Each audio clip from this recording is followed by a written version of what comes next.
in the sense of like the people exhibiting at them and stuff, like Yeah, when they a lot of actually times. exhibit at the show. Yeah, yeah. So I think people, if you separate into like the first time exhibitors, for example, people new to exhibiting, I think the myth is that of what they can actually accomplish at a show, what they can get out of it. Like you for example, you have a show like CES, the Consumer Electronics Show.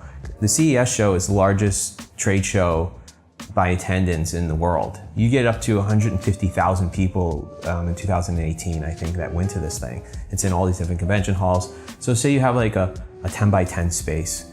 Well, you're not gonna have access to 150,000 people. You know, you might not have access to 1,000 people, you know? So it's like just understanding like what your goals are and what you're trying to accomplish at the show and being realistic about that, I think matters. You know, so there's a myth about like, you know, we're gonna bring the product there and we're gonna have so many orders afterwards, and it just doesn't work that way. Even with the people that have the experience, they don't know what they want to accomplish at the show, you know, like with getting the leads and all that kind of stuff and not following up with them afterwards.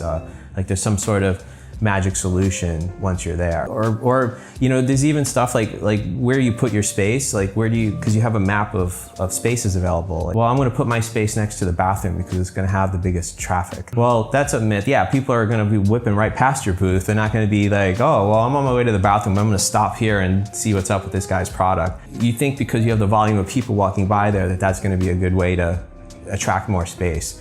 When realistically, the best way to attract more space is to be next to the largest booths. Oh, that's right? good. Because those guys are the ones spending the most marketing dollars, and that's who everybody's gonna go see. So you can catch the overflow of the larger booths at the show than having them by the bathroom or something like that, or even by the entrance sometimes. The entrance is great for exposure, but with the high volume of people going through, sometimes it's hard to get people's attention because they're gonna walk in and they're either gonna go left or they're gonna go right. Everybody has their process for how they're gonna go through the show, as opposed to they're not gonna walk down the aisle and just start right there. Depending on how long the show is, say a show's 3 days. The first day, you're gonna be busy, but really the second day is probably a stronger day because the first day, everybody's really just checking out the show, finding out where they wanna go, what they wanna do, absorbing everything, and it's not until like the second day really where you can really go and spend the time to do it. The third day tends to not be as strong because people usually leave, right? So they might not come for the whole day. So I think those are some of the biggest misconceptions. Those are great, those are some gold nuggets. You know, we did a show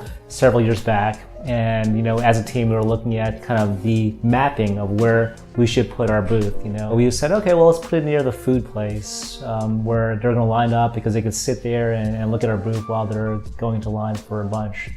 But we realized that only works for 1 hour of the day. Exactly. So we're sitting there and kind of waiting throughout the, you know, the booth and the exhibit, but all the action is happening other places, right? So, right. Yeah, so there you go. That proves it right there. So there's a myth that you just debunked. Why do companies fail at trade shows?